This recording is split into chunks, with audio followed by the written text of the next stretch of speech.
তোমরা মালা কিনে সবাইকে স্বাগত। দেখুন আমার হাতে আছে একটা ফল, একটা গাছের ফল। এগুলোকে বলে টক ঢেঁড়সের ফল, এগুলোকে বলে টক ঢেঁড়সের ফল, মানে বৈশাখের ফলও বলে, টক ঢেঁড়সের ফল বলে। এগুলো শুধু শীতকালেই হয়। দেখুন কত সুন্দর লাল লাল ফলগুলো।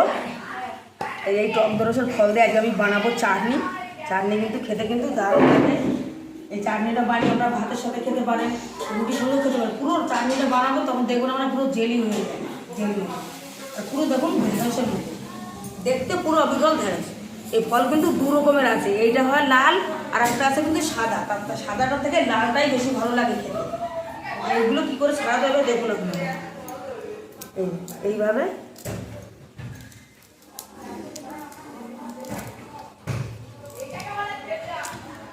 এইভাবে শুধু এইগুলোই নেব, আর এই ফল নেব না, ফলগুলো ফেলে দেবো।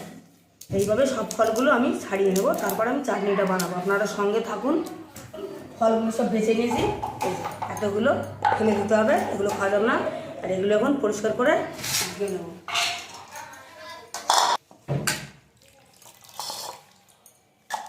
দেখতে খুব দারুণ লাগবে ফলগুলো, লাল, জলটাও লাল হয়ে গেছে।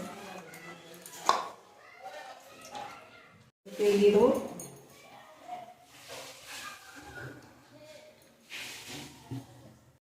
নিয়েছি সর্ষে।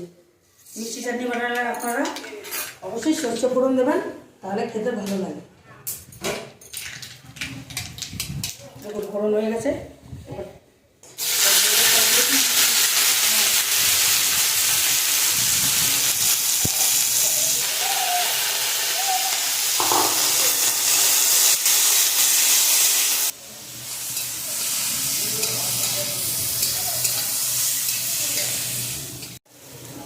সামান্য লবণ। দেখুন এগুলো কড়াইতে দিতেই কত সুন্দর গলে গেছে। এ রান্না করতে বেশিক্ষণ লাগে না।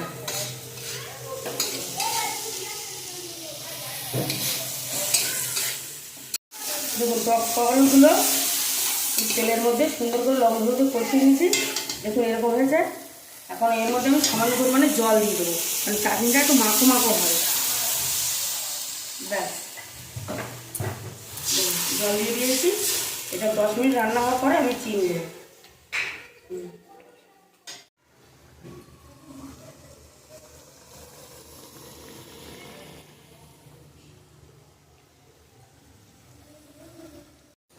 দেখুন চাটনিটা প্রায় হয়ে এসছে। এখন দিয়ে দেবো চিনি। আপনারা যেরকম মিষ্টি খাবেন সেরকম মিষ্টি দেবেন। চিনিটা দিয়ে দিয়েছি। চাটনিটা শুধু দেখুন কত সুন্দর লাল কালার এসছে, পুরো জেলি, পুরো জেলি।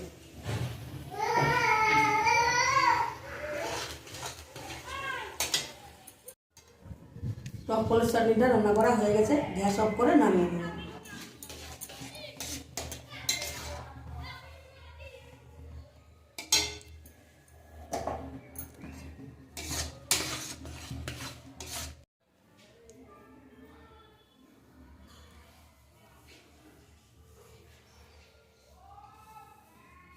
তো টক ফলের চাটনি, কিন্তু চাটনিটা বানানোর পরে মনে হচ্ছে জেলি, তাই আমরা এখন পা ধুয়ে খেয়ে দেখছি। নিয়ে নিলাম, সুন্দর করে মাখিয়ে নিই। দেখুন পুরো জেলি। আপনারা জেলিও বলতে পারেন, সহজও বলতে পারেন। সর্ষেটা না থাকলে আরো বুঝতেই পারতো না এটা জেলি না। হ্যাঁ, সর্ষেটা না দিলে পুরো মনে হতো জেলি কিংবা সস, কিন্তু চাটনি যেহেতু, ওই জন্য তো সর্ষে ফোড়ন তো দিতেই হবে। দেখুন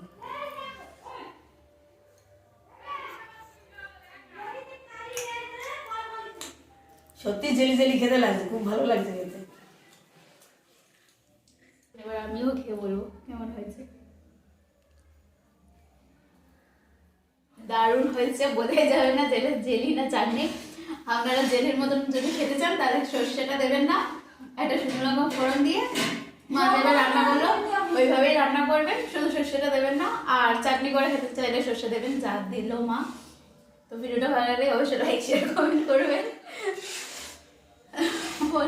এইভাবে টক ফলটা শুধু শুকনো লঙ্কা ফোড়ন দিয়ে বানিয়ে বোতল করে রাখবেন। মোমোর সঙ্গে, তার পাউরুটির সঙ্গে, এমনি রুটির সঙ্গে, যে কোনো স্যান্ডউইচের সঙ্গে খেতে কিন্তু সসের কাজ করবে, দারুণ কিন্তু। আর যদি চাটনি হিসেবে খেতে চান তাহলে সর্ষেটা ফোড়ন দেবেন, চাটনি হিসেবে না খেতে সর্ষেটা ফোড়ন দেবে না, পুরো সসের কাজ করবে।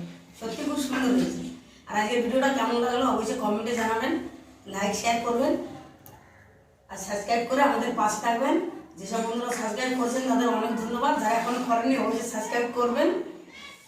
আমি এত সুন্দর সুন্দর ভিডিও আসি, আপনারা ভাবছেন কি ভিডিওগুলো দেখুন আর সাবস্ক্রাইব করুন, আমাকে একটু আগিয়ে যাওয়ার জন্য সাহায্য করুন।